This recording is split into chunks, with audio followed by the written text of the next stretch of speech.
طيب ويسألونك عن المحيض قل هو أذى فاعتزلوا النساء في المحيض. احنا قلنا الاعتزال اللي بيكون ازاي يا شيخ زاهر؟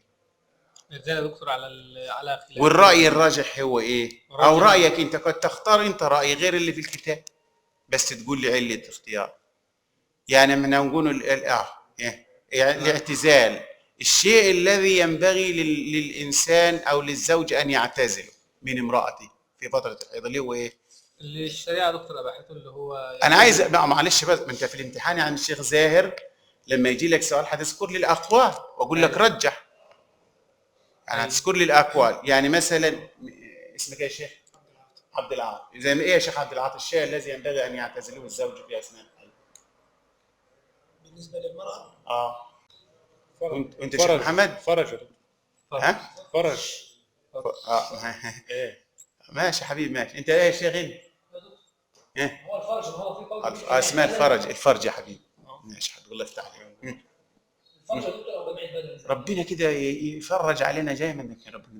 كلمتك دي يا حبيبي تفتح علينا باب الفرج دائما والله وكده ينجحنا جميعا يا رب. قول يا حبيبي اسمك احمد ولا مين؟ قول يا احمد كده. هو الفرج يا دكتور في قول ثالث جمع البدن. وفي قول ثالث والله كده قلنا الشيخ زاهر يقول لك ها بين السرة الى الركبة. يعني اذا فيها كم قول يا شيخ احمد؟ ثلاثه اقوال. البدن كله قال به جماعه من العلماء. من السرة الى الركبه قال به برضه جماعه من العلماء. المحل المخصص لذلك قال به بعض. طيب انا عايز اسالك سؤال يا شيخ زاهر.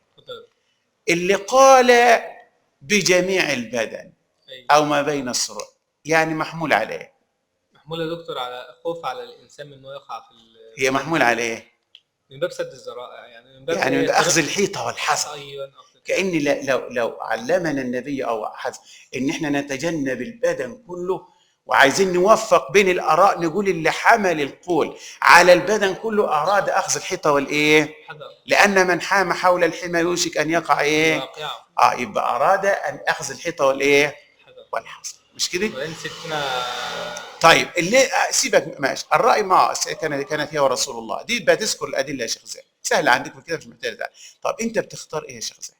انا دكتور انا كشخص من اي انت كعالم السبب طب هذا رايك يحترم يا الشيخ. وانت يا دكتور لنفسي ولا للناس؟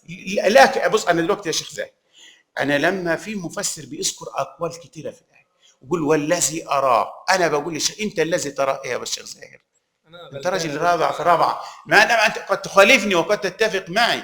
فالشيخ احمد يقول لي انا بختار البدن كله لكذا بس يا شيخ احمد اختيارك للراي لابد من تعليله ولذلك اسمها قواعد الترجيح يا شيخ زاهر اسمها قواعد الترجيح. انت رجحت الاول ليه؟ اخترت الاول ليه؟ اخترت الثاني الشيخ عبد العاطي ليه؟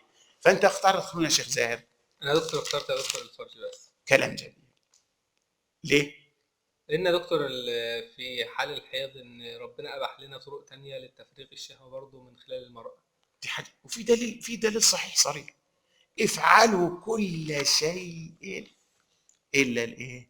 الا الجماع. يبقى ما انت يا شيخ احمد تقول لي والذي اراه انه المحل المخصص لذلك وذلك لقول النبي افعلوا كل شيء الا الايه؟ ما يحل للرجل من امراته قال كل شيء الا الايه؟ الا الفرج. وتقول لي بقى يعني فان استطاع الانسان ان يملك نفسه عن الوقوع في المحرم فكل جسد المراه ما عدا الفرج. بس يكون في ايه؟ عزيمه منك. مش الشيخ زايد خلاص ارتفعت الحراره يجي هوب وقع في الايه؟ في المحظور. لا والله كنت بشرح البنات يا اولاد ولا هلا بقول لا حياء في ان نتعلم يا اولاد. ما جئنا الا للايه؟ لنتعلم. والنبي مدح النساء نساء الانصار نعم النساء نساء الانصار لم يمنعهن الحياء ان يتفقهن بالايه؟ في الدين. مش كده؟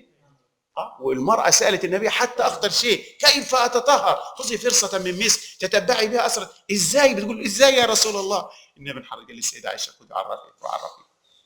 هنشوف المرأة كانت بتسأل إزاي؟ هكذا.